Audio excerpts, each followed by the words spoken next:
okakasa okutulaga nti ezo social media posts tezirina makulu era tezirina kyanjawulo bannayuganda tebalina kutya naye ate ye yasobola ozisinziirirako n'asobola okuvunaana abo abamuyisaamu amaaso nga bakozesa social media.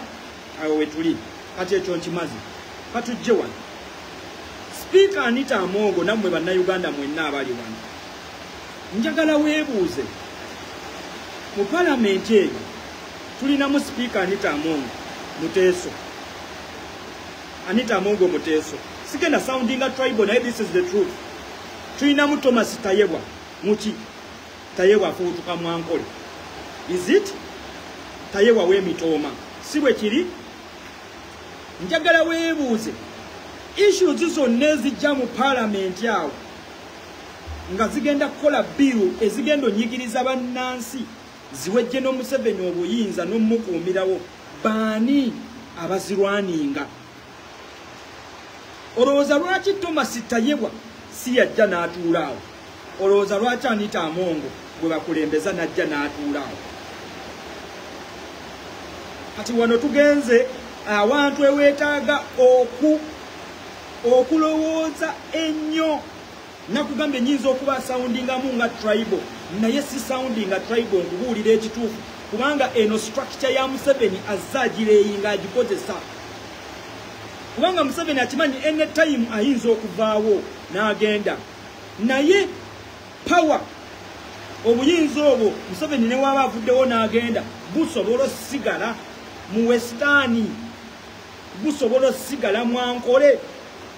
Ati wano kozesa ku magezi nakugamba tuli mu kiiti Museveni agezaako okuvuga ekiyitibwa dynasty nti Museveni kafuze emyaka 4 ng'alaga yafubutuka mu westani alaga afubutuka Mwankole. There is no way Museveni gyayagala obuyinza obwo bushiftinge okuva Mwankole oba mu westani budde eiza mu eastani oba mu northern Uganda oba wano mu Buganda. Kati nkujjira olwaleero Muteso wafubutukayo bakapiteni Mike Mukula. Njagala otunuulire Mike Mukula however much alina ssente ne Mike Mukula ne wabakedde ku matana yagala yegwanyiza entebe ya president oba okuvuganyanga ku ntebe ya president olowooza abantu bayinza omukkiriza? Mike Mukula aliko kazambi yenna ow'obuli bw'enguzi erinnya lye si ddungi mu bantu. Ntolayo neobukeera ku matya state ne government emuvuddemu emuwandudde Mike Mukula n'ayagala okubaako obukulembeze bwonna bwe yeegwanyiza obw'eggwanga lino tewali asobola kumugula. Katugende ku Ereru tuli mu eastern tugende ku Ereru. Ereru omutunulira bwoti n'omulaba siviye musajja akoze musajja arayizinze to ranks ngayita mu structures za UPDF emundu agikubye agenzeke Congo nakuba emundu agenzeke Somalia nakuba emundu byonna abikoze. Ereru ne katayito ke yafuna ako okurayizinga ku lieutenant general yakafuna ng'amaze genda Kasese n'atirimbula abantu namanda ngamba network abane mugume akakuba katonya mugume katorwalere Ereru Museveni amutwala mu forceful retirement naye ng'erinnya amazodisiige Tomi. Ereru olwaleero ne wanayagala okudda mu bantu abantu bagenda mugamba wagenda n'osanjaga abantu e Kasese. Abantu tebagenda kutunuulira Museveni yamuwa order bagenda tunuliro ne ya executing order. Negoloza lwaki Ereru yayanga okukkiriza order no kubanga yakimanya anoonya buganzi eri General Museveni. Ti Museveni olwalira appointments ne ranks azigaba kusinziira ku loyalty. Bw'oba toli wa family ye nti olina ka bloodline kakati olina okubanga oli loyo eri ye. Kati olwaleero beebuuza nti lwaki Ereru yagenda mu ntate eno ng'akimanyi bulungi nnyo egenda mu exposinga. Ereru yakimanya nti mwana executinga mission ene ya General Museveni ng'amulagidde of course agenda kuvaayo bagenda mukuza mulanka bagenda muwa ne position. Kyova olaba Kasese Masaka bweggwa Ereru bamuappointinga mu magye Eri lunajja n'abeerako Commander Land Forces. Eri lunajja n'abeerako Deputy CDF. Era n'afuna ranka ya Lieutenant General. Bino byonna yabifuna ng'agezaako okulaga loyalty eri General Museveni. Kyokka ne General Museveni n'amukozesa. Okiwuliriza?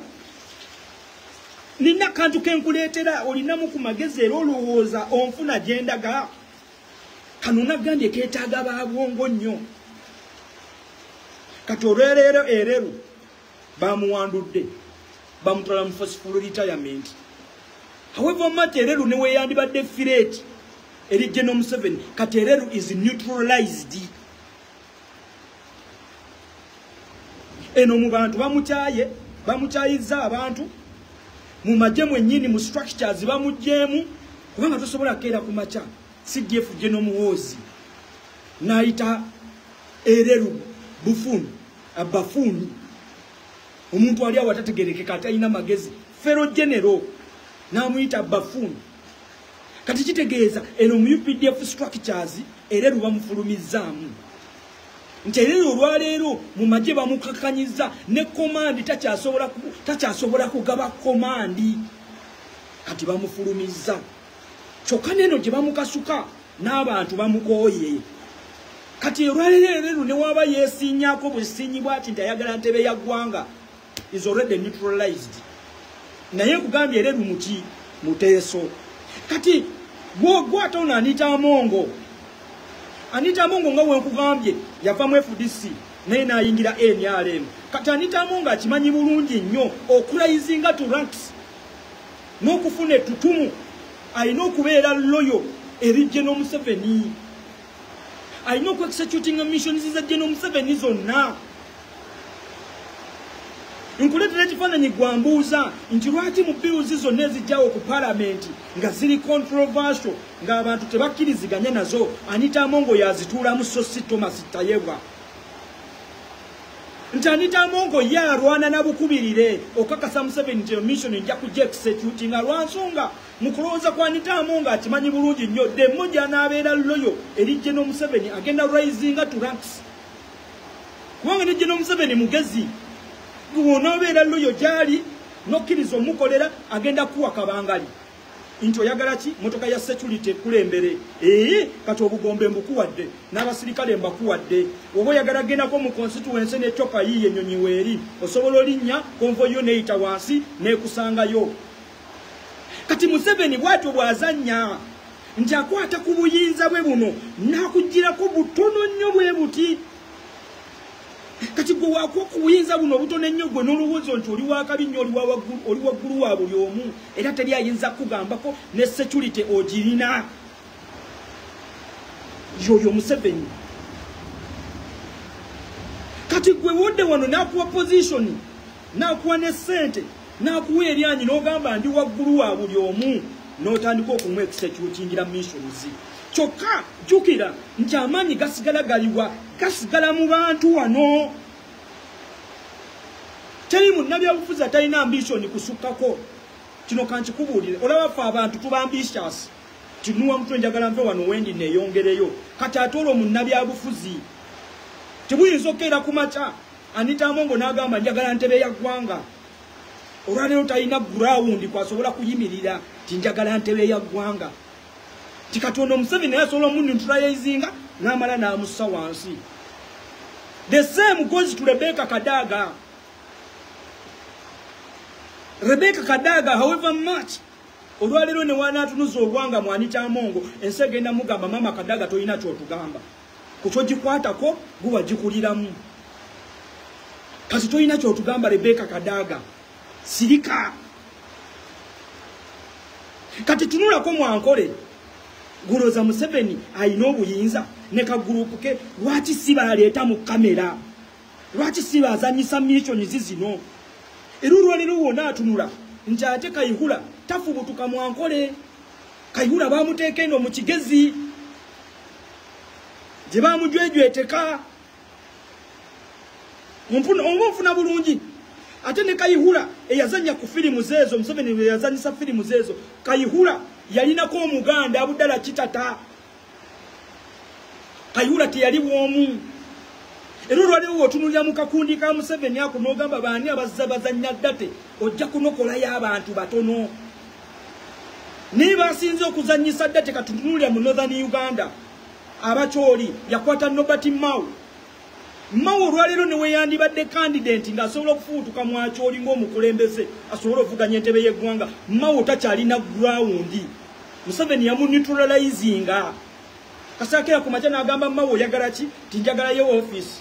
Njagalayo n'ekitiibwa ntukwadde wa Minister wa Justice. Ngenda kukuwa budget. Ngenda kukuwa kabanga lyezikuwerekera. Naye no Mao mu bantu bamukooye. Abakyoli abali mu kusendebwa ku mataka nga Nobert Mao takyasobola kwogera nabo Mao takyalina kyabagamba. Kati awo kitegeeza Museveni olwaleero bw'atula n'agamba mu Busoga nina yaani ayinza okusinya ku ntebe y'eggwanga. Tewali. These are facts nkugamba genda otuleko wansi okirowooze. Nti olwaleero singa bukeera ku makya nti twagala mukulembeza akulembera ggwanga nga bannayuganda basobola omukkiririzaamu. Mu Busoga olinayo kubanga babaddewo bonna abali Bible oba abali Vabo abasobola okustandinga Museveni abaneutralizinze aboonoonye mu bantu. Genda mu Teso mu Eastern wembadde nkuviira bonna abaliyo balabe tebatunda mu bantu. Jambuka mu Northern Uganda bw'otunulako Mulango Akena yamuneutralizinga kubanga era kati bakimanyi Akena ne Museveni bali bati. Eyo Lango mwono mwakyoli yakwata yasooka kujjawo Jacob Olanya. Enkulagirya Museveni engeri gy'aidentifyingamu Museveni buli wamu ewali akajja akayinza okusinya ku ntebe y'eggwanga akagadde akazibye bw'ati akasibye. Onfuna bulungi nnyo nti kati eno mu Lukunjiri mu Kigezi ani yandibadde avaayo wandibadde bafudukayo Dr. Kebbi wandibadde bafudukayo bano bamaama Mbabazi. Amaama Mbabazi naye yamuneutralizinga kyamumala yamukakanya. Otuliza kati asigazza akantu ke kali wamu wano Mwankole era akabulandinze nti wano we yeekweka mu Banyankole olw'ekyo tugenda kulabayo Munyankole ali mu sikando. Nti sikando erimu kutulugunya abantu kubakkakkanya era olwaleero ekifaananyi kye tulaba ye Muhoozi Kainerugaba. Naye Muhoozi yalina we yeeteeka. Muhoozi akugamba si Munyankole ye yeewe eggwanga mutuusi. Mulaba kasayika akali wano mukalaba oba temukalaba? Nti mukalaba oba temukalaba? Kati Museveni obuzibu bwabadde asigazza wano ye Buganda tiyakisuubira nako tiyakitegeera nako nti wagenda kuyimirirawo wagenda kufubutukayo Kyagulanyi kubanga nkugambye Museveni ye atagetinga asobola oscoutinga ng'obudde bukyali. Kati ono Bobby yamusiga yasobola n'agamba tiyafunamu kirowoozo kigamba nti ono omwana kuba n'erya Bobby mubimanyi. Bobby teyalagako interest nti ayagala agenda joininga politics anytime. It came abruptly.